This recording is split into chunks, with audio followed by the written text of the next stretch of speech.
हमारे जीवन में ऐसे कई उदाहरण आते हैं जब हमें चुनौतीपूर्ण परिस्थितियों का सामना करना पड़ता है, जो हमें परिणामी विकल्प चुनने के लिए प्रेरित करती हैं। हालांकि हम अक्सर खुद को अनिश्चित पाते हैं कि क्या इन निर्णयों से अनुकूल या प्रतिकूल परिणाम मिलेंगे। अफसोस की बात है, हमारे पास अक्सर सूचित विकल्प चुनने के लिए आवश्यक मार्गदर्शन का अभाव होता है, जिसके कारण हम जल्दबाजी में अपनी कार्रवाई का तरीका निर्धारित करते हैं। नतीजतन ये आवेगपूर्ण निर्णय या तो हमें शांति प्रदान कर सकते हैं या हमारे जीवन को पूरी तरह उथल पुथल में डाल सकते हैं। इसलिए यह जरूरी हो जाता है कि हमें लगातार विवेकपूर्ण निर्णय लेने की योग्यता हो, जिससे हमारे जीवन में उपलब्धि को बढ़ावा मिले। इस प्रकार आइए आज की बोध कथा की ज्ञानवर्धक कहानी के माध्यम से जीवन में अच्छे निर्णय लेने के पीछे के सिद्धांतों का पता लगाएं और साथ ही विवेकपूर्ण निर्णय पर पहुंचने का सही तरीका क्या है। तो चलिए बिना किसी देरी के इस कहानी को शुरू करते हैं। आदरणीय साथियों, ये कहानी बीते युग की है। एक छोटे राज्य में रहने वाला एक विद्वान बौद्ध भिक्षु था, जो दुनिया भर में अपनी विद्वता के लिए प्रसिद्ध था। उपरोक्त बौद्ध भिक्षु के पास गहन ज्ञान था। दूर दूर से लोग अपनी समस्याओं के समाधान के लिए उनके पास आते थे। चाहे उन्हें किसी भी दुविधा का सामना करना पड़े, वो हमेशा एक समाधान निकालेंगे। किसी व्यक्ति की परेशानी सुनकर वो ध्यान से उनकी दुर्दशा पर ध्यान देता था। समाधान पेश करने से पहले वे उस पर विश्वास करते थे, थोड़ी देर के लिए अपनी आंखें बंद कर लेते थे, समस्या पर विचार करते थे। ऐसे में कोई भी उनके बारे में एक बात जरूर सोचेगा। संभवतः इन संतों के पास असाधारण क्षमताएं हैं, जो उन्हें उपचार मांगने में सक्षम बनाती हैं। इसके बाद वे हमें समाधान प्रदान करते हैं। एक अवसर पर एक युवक ने सम्राट से यह प्रश्न पूछा। युवक ने पूछा, क्या आपके पास चमत्कारी शक्तियां हैं जो हमारी कठिनाइयों को हल करने में सहायता कर सकती हैं? या शायद क्या आपके पास दिव्य अंतर्दृष्टि है जो हमारी कठिनाइयों का समाधान खोजने में मदद कर सकती है? ये सुनकर भिक्षु जोर जोर से हंसने लगा। बहरहाल उन्होंने युवक को जवाब नहीं देने का फैसला किया। कुछ दिनों बाद इलाके में एक अनोखी घटना सामने आई। राज्य के भीतर एक बुजुर्ग महिला रहती थी, जो अपने निवास में एकांत जीवन जी रही थी। बिना किसी रिश्तेदार के 4 साथी उक्त राज्य से अपने घरों की ओर जा रहे थे। उन्होंने एक अलग महानगर में मेहनत की और अपने गांव वापस ले जाने के लिए धन इकट्ठा किया। ये किस्सा उस समय की याद दिलाता है जब परिवहन के साधन न के बराबर थे। परिणामस्वरूप यात्रा केवल पैदल ही की जाती थी। इस प्रकार चारों कॉमरेड अपनी कमाई इकट्ठा कर रहे थे और अपने गांव लौटने का इरादा कर रहे थे। उन्होंने अपना धन एक छोटी सी थैली में जमा किया, जिसमें उनकी पूरी कमाई थी। इसके बाद 4 साथियों में से एक ने प्रस्ताव रखा, दोस्तों, अगर हमें अपना पैसा अलग अलग रखना होगा तो चोरी की आशंका होगी।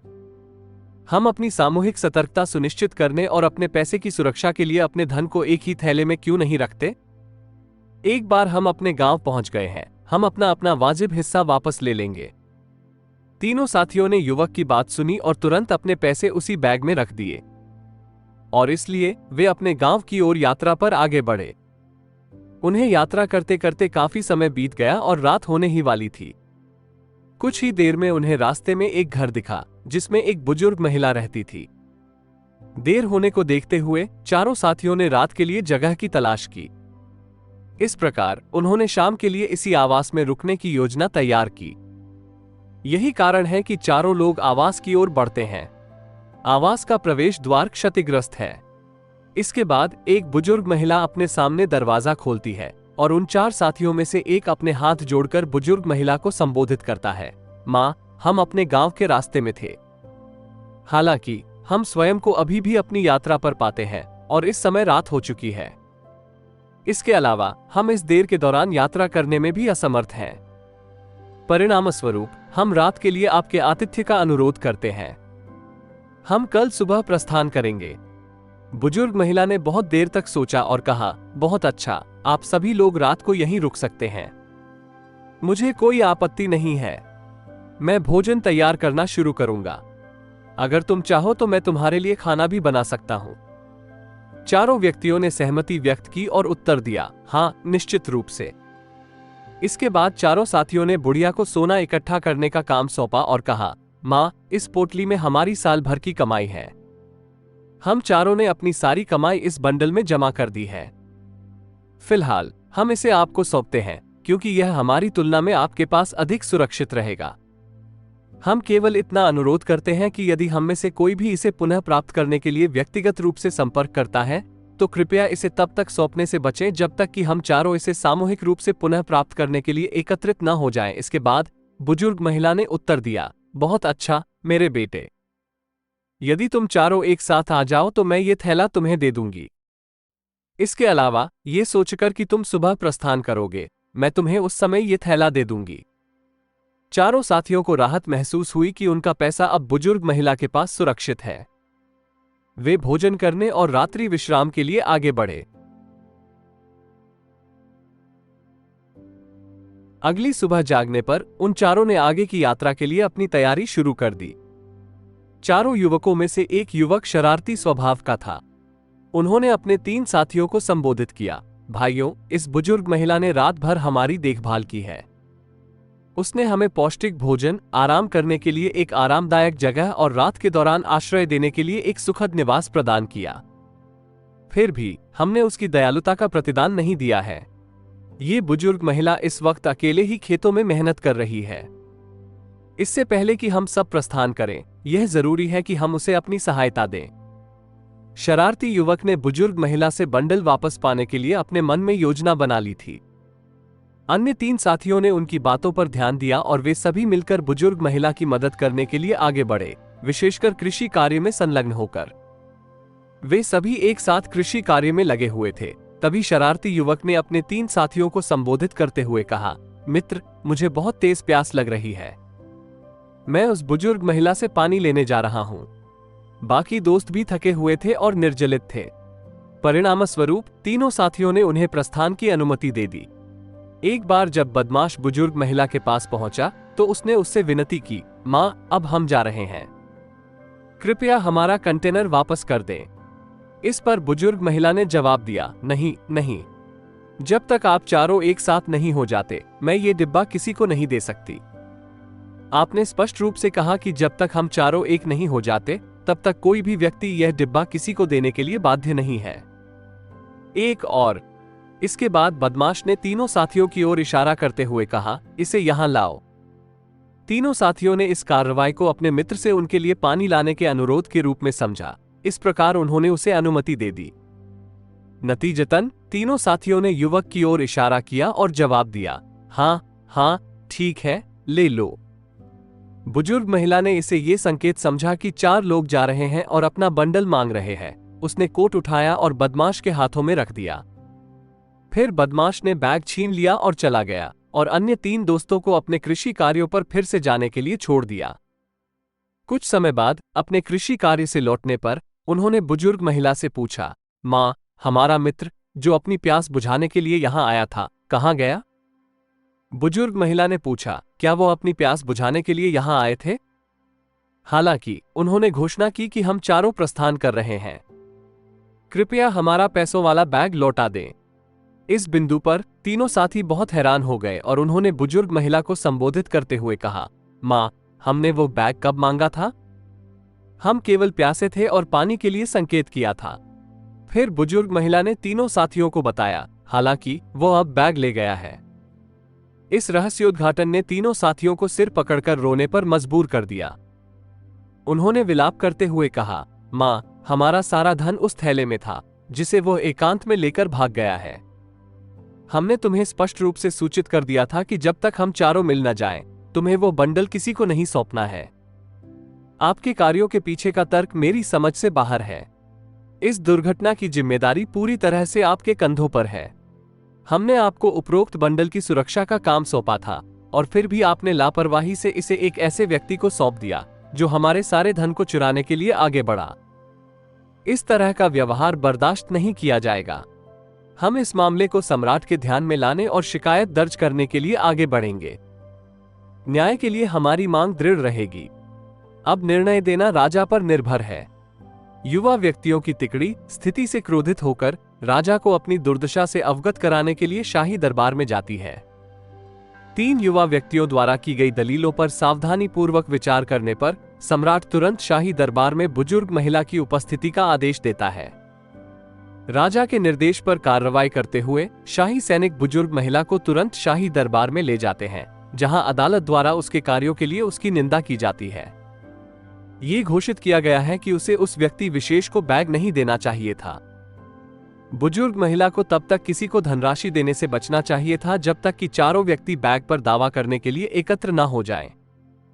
निर्णय में ये चूक निर्विवाद रूप से उसकी अपनी है और उसे अब इसके परिणाम भुगतने होंगे। धनराशि की पुनर्स्थापना अत्यावश्यक है। ये सुनकर बुजुर्ग महिला दुख से उबर जाती है और फूट फूट कर रोने लगती है। वो राजा से सहायता की गुहार लगाती है, ये समझाते हुए कि वो सीमित वित्तीय साधनों वाली एक बुजुर्ग महिला है और उसके घर में कोई भी ऐसा नहीं है जो आय अर्जित कर सके। मेरे पास उन्हें पूरा चुकाने के लिए आवश्यक धनराशि नहीं है। मैं बिल्कुल अकेली और असहाय हूं। मैं आपसे विनती करती हूं, महामहिम, मुझ पर दया करें। अफसोस की बात है कि राजा बुजुर्ग महिला की दलीलों से अछूता रहता है। जैसे जैसे वो घर की ओर बढ़ती है, बुजुर्ग महिला फूट फूट कर रोती रहती है। उसके दिमाग में ये सवाल घूम रहा है कि वह इतनी बड़ी रकम कैसे हासिल कर सकती है और उन लोगों को इसका भुगतान कैसे कर सकती है। वो वित्तीय संसाधनों की कमी के कारण बोझिल है। मैं संभवतः क्या कर सकती हूं? मैं इतनी बड़ी रकम कहां से जुटा सकती हूं? यदि मैं उनका धन लौटाने में असफल रहा तो राजा मुझे मृत्युदंड दे सकते हैं। किसी भी स्थिति में घटनाओं के इस दुर्भाग्यपूर्ण मोड़ के लिए मैं दोषी हूं। जब उन चारों ने मुझे स्पष्ट रूप से निर्देश दिया कि जब तक वे सभी उपस्थित न हों तब तक किसी को भी बैग न सौंपे, मैंने मूर्खतापूर्वक उनकी सावधानी की उपेक्षा की और उस एक व्यक्ति को बैग दे दिया। गलती पूरी तरह मेरी है। जैसे जैसे वो रोती रहती है, ये विचार बुजुर्ग महिला के दिमाग पर भारी पड़ते हैं क्योंकि वो घर जाती है। अपनी यात्रा के दौरान बुजुर्ग महिला का सामना एक संत से होता है जो शहर में किसी भी समस्या को आसानी से हल करने की क्षमता के लिए प्रसिद्ध है। संत ने उसकी परेशानी के बारे में पूछा और पूछा कि वो क्यों रो रही है। बुजुर्ग महिला संत पर विश्वास करती है और उनसे अपनी गलती स्वीकार करती है। वो बताती हैं कि चारों व्यक्तियों ने स्पष्ट रूप से कहा था कि बैग को तब तक किसी को नहीं सौंपा जाएगा जब तक कि वे सभी उपस्थित न हों।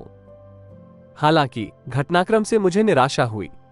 मैंने बैग एक व्यक्ति को सौंप दिया जो तुरंत उसका सारा सामान लेकर फरार हो गया। वर्तमान में मैं स्वयं को इस बात को लेकर असमंजस में हूं कि किस माध्यम से मैं आवश्यक धनराशि प्राप्त कर सकूं, साथ ही वो विधि भी जिसके द्वारा मैं उन्हें एकत्रित कर सकूं।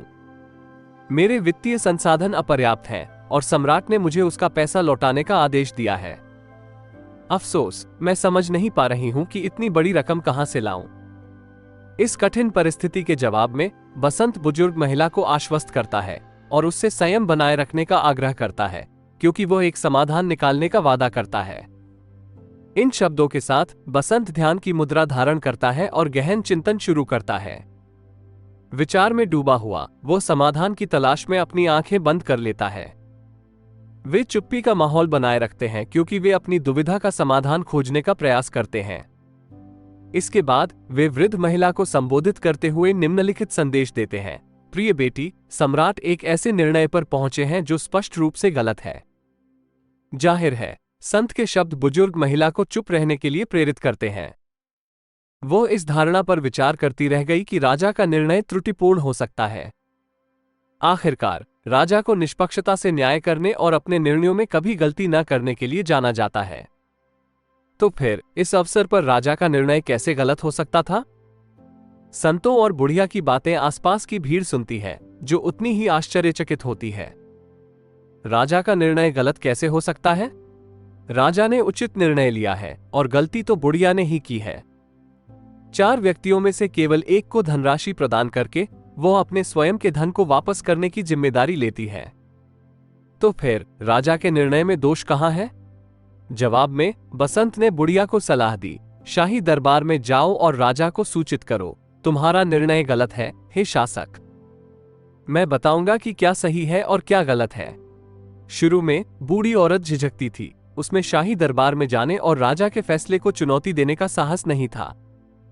हालांकि एक बार जब वो अपना साहस जुटाती है और शाही दरबार में लौटती है तो वो साहसपूर्वक राजा से गगनचुंबी आवाज में घोषणा करती है, हे सम्राट, आपका निर्णय त्रुटिपूर्ण है।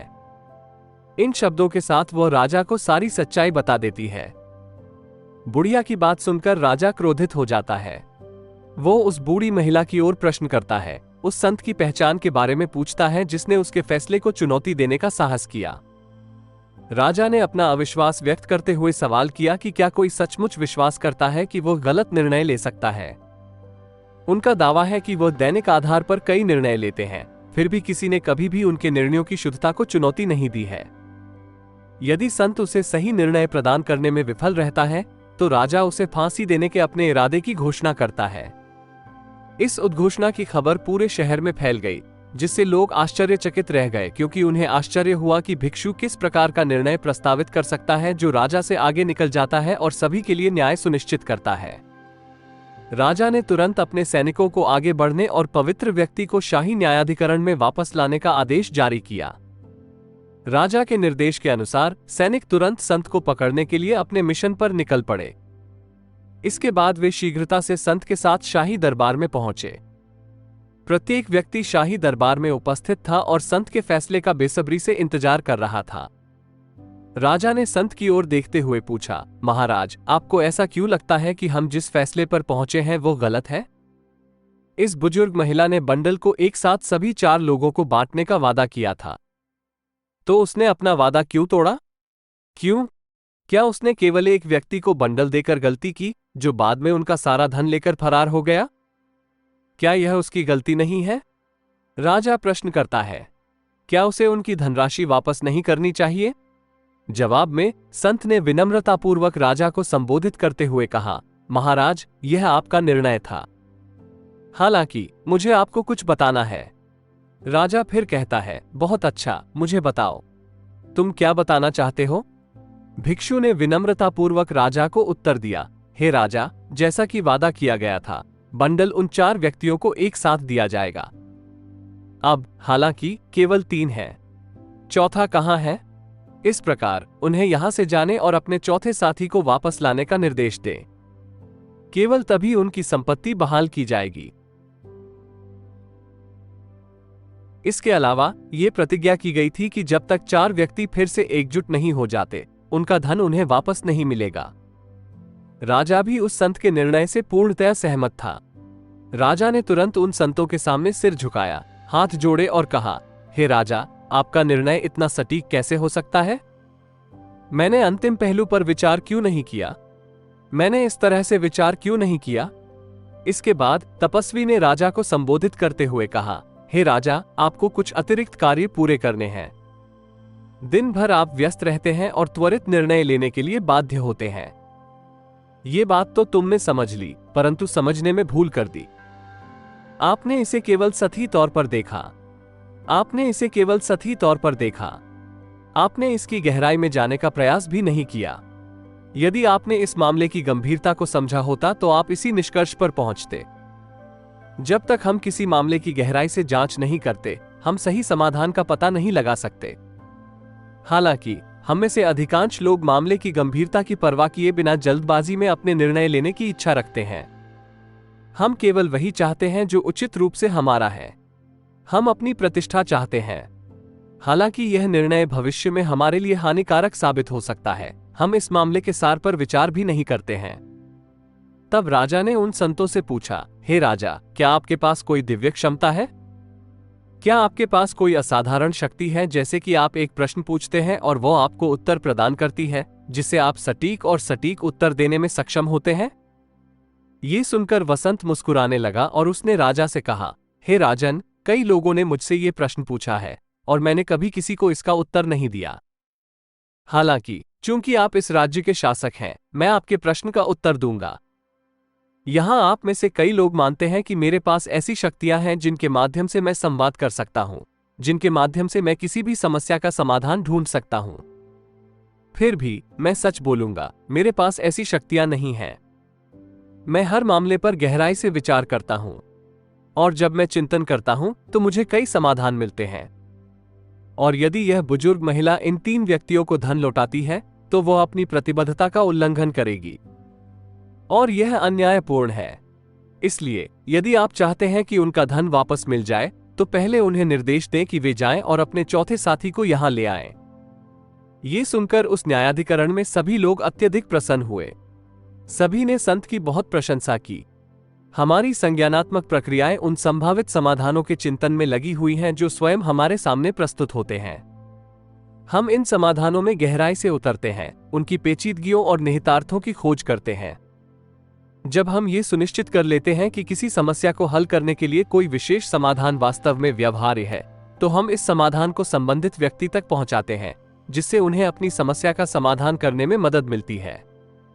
एक पल के लिए विचार करें कि यदि आपने जल्दबाजी में यह निर्णय लिया तो इसके परिणाम क्या होंगे। इसका प्रभाव इस बुजुर्ग महिला के लिए विनाशकारी होगा, जिससे उसका अस्तित्व ही खत्म हो जाएगा। हमारे पूरे जीवन की गति एक ही निर्णय पर निर्भर करती है। क्या यह निर्णय सही साबित होगा, हमारे जीवन में खुशहाली आएगी। इसके विपरीत एक गलत निर्णय हमें निराशा की स्थिति से भी अधिक निराशा की स्थिति में पहुंचा सकता है। ये सुनिश्चित करने के लिए कि हम ऐसे निर्णय लें जो सटीक और उचित दोनों हों, हमें चुप्पी बनाए रखने की क्षमता विकसित करनी चाहिए। मौन का यह अभ्यास चिंतन को बढ़ावा देता है। वास्तव में हमारे निर्णय ही हमारे भविष्य के निर्माता हैं। चाहे उनका आकार कुछ भी हो, वे हमारे जीवन की दिशा तय करते हैं। इसलिए यह जरूरी है कि हम पहले बेहतर निर्णय लेने के साधन के रूप में मौन को अपनाना सीखें।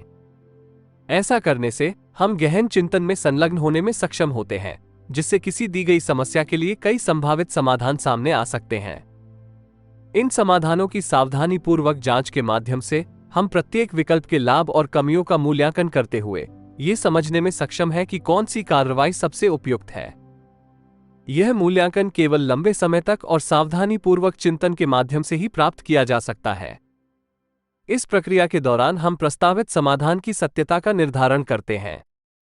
यदि हम अपनी वाचालता को कम कर दें तो ये सब प्राप्त किया जा सकता है।